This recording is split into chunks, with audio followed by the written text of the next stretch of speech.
بسم الله الرحمن الرحيم يا أيها الذين آمنوا اجتنبوا كثيرا من الظن إن بعض الظن إثم ولا تجسسوا ولا يغتب بعضكم بعضا أيحب أحدكم أن يأكل لحم أخيه ميتا فكرهتموه واتقوا الله إن الله تواب رحيم. السلام علیکم ورحمۃ اللہ وبرکاتہ.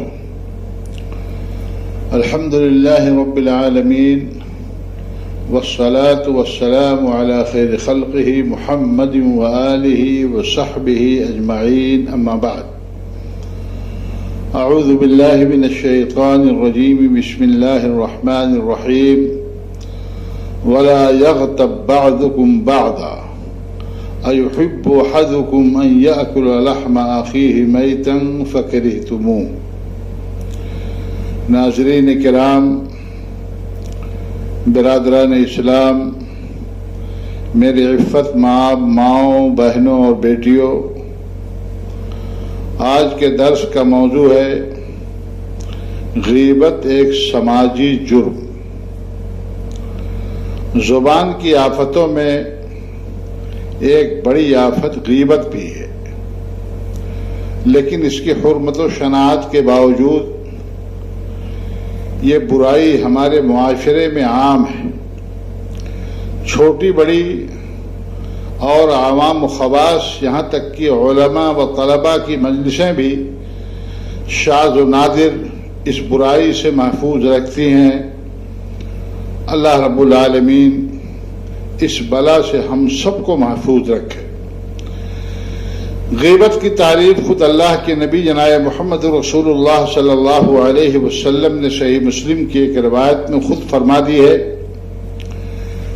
کہ غیبت کہتے ہیں ذکر کا اخاک بما یکرہ، یعنی کسی مسلمان کی برائی، اس کی کمی اور کوتاہی کا ذکر کرنا جسے وہ اچھا نہ سمجھے، جسے وہ برا سمجھتا ہو، وہ نہ چاہتا ہو کہ اس کی برائی سے پردہ اٹھایا جائے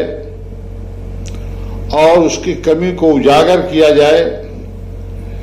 یعنی وہ کمی یا عیب اس شخص کے اندر ہو اور وہ چاہتا نہ ہو کہ لوگ اس کمی یا کوتاہی سے واقف ہوں.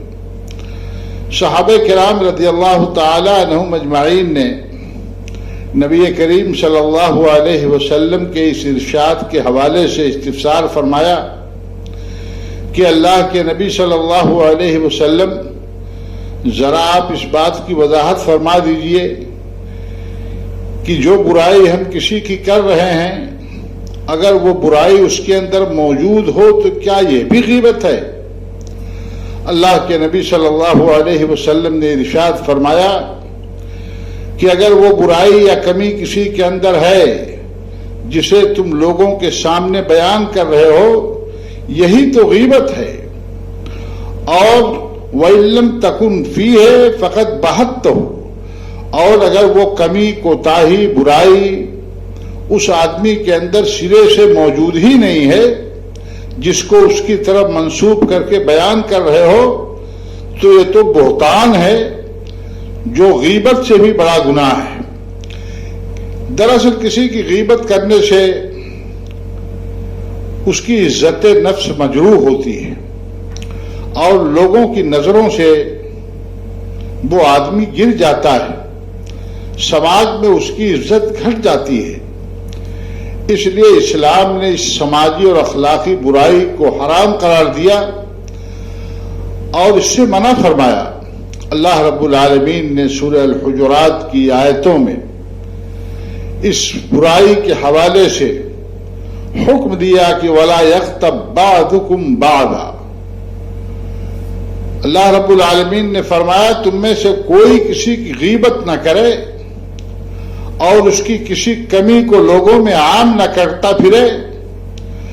آگے اللہ رب العالمین نے غیبت کی شناعت بیان کرتے ہوئے فرمایا کہ اپنے بھائی کی غیبت کرنا اور اپنے بھائی کی برائی کو عام کرنا یہ مرے ہوئے بھائی کے گوشت کھانے جیسا ہے۔ اللہ رب العالمین نے فرمایا اَيُحِبُّ أَحَدُكُمْ أَن يَأْكُلَ لَحْمَ أَخِيهِ مَيْتًا فَكَرِهْتُمُوهُ، یعنی کسی مسلمان بھائی کی کمی یا عیب کسی کے سامنے بیان کرنا ایسے ہی معیوب ہے جیسے مردار بھائی کا گوشت کھانا۔ مردار بھائی کا گوشت کھانا تو کوئی پسند نہیں کرتا ہے، لیکن غیبت لوگوں کی مرغوب غذا ہے، اور لوگ یہ معیوب ناپسندیدہ کام خوب مزے لے کر کے انجام دیتے ہیں۔ اللہ تعالی ہم سب کو غیبت سے محفوظ رکھے۔ غیبت اور اس کی شناعت کا اندازہ ایک چھوٹے سے اور مختصر واقعے سے لگایا جا سکتا ہے کہ ایک مرتبہ اللہ کے نبی صلی اللہ علیہ وسلم کی سب سے محبوب اور چہیتی بیوی اماں حضرت عائشہ صدیقہ رضی اللہ تعالی عنہا نے اپنی سوکن حضرت صفیہ رضی اللہ تعالی عنہا کے بارے میں کچھ نازیبا کلمات کہہ دیے۔ بعض راویوں کا بیان ہے کہ انہوں نے کوئی بہت خراب بات نہیں کہی تھی، انہوں نے حضرت صفیہ رضی اللہ تعالی عنہا کے حوالے سے اللہ کے نبی صلی اللہ علیہ وسلم کے سامنے صرف اتنی بات عرض کی تھی کہ صفیہ بہت ناٹی۔ اللہ کے نبی جناب محمد رسول اللہ صلی اللہ علیہ وسلم کو اماں حضرت عائشہ صدیقہ رضی اللہ تعالی عنہا کا یہ تبصرہ حضرت صفیہ رضی اللہ تعالی عنہا پر اور حضرت صفیہ رضی اللہ تعالی عنہا کے تعلق سے اماں عائشہ صدیقہ رضی اللہ تعالی عنہا کی یہ بات پسند نہیں آئی۔ اللہ کے نبی صلی اللہ علیہ وسلم نے ناراضگی کا اظہار فرماتے ہوئے ارشاد فرمایا لقد قلت قولا لو مزجت بماء البحر لمزجته، عائشہ تم نے اتنی خراب اور زہریلی بات کہہ دی ہے کہ اگر اس کو سمندر میں ملا دیا جائے تو پورے سمندر کے پانی کو تمہاری یہ بات بدبودار کر دے گی اور زہر آلود کر دے گی۔ کسی کو ناٹی کہہ دینا، کسی کو پستہ قد کہہ دینا، یہ ہماری اور آپ کی نظروں میں کوئی بہت معیوب بات نہیں، لیکن اللہ کے نبی صلی اللہ علیہ وسلم نے حضرت صفیہ رضی اللہ تعالی عنہا کے تعلق سے حضرت عائشہ صدیقہ رضی اللہ تعالی عنہا کی اتنی بات بھی گوارا نہیں فرمائی اور اماں حضرت عائشہ صدیقہ رضی اللہ تعالی عنہا کو متنبہ کیا۔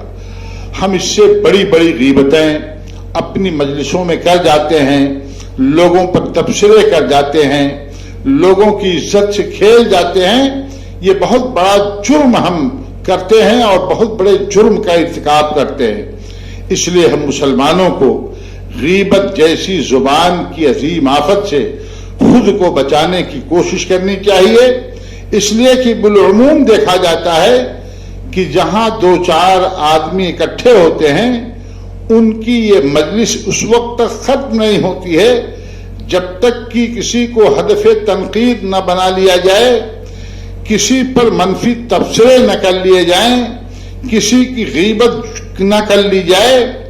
اللہ تعالی ہمیں اس برائی سے بچنے کی اور دوسروں کو بچانے کی توفیق بخشے اور ہم سب کو مردار بھائی کا گوشت کھانے سے محفوظ رکھے۔ آمین۔ وآخر دعوانا ان الحمد للہ رب العالمین، والسلام علیکم ورحمۃ اللہ وبرکاتہ۔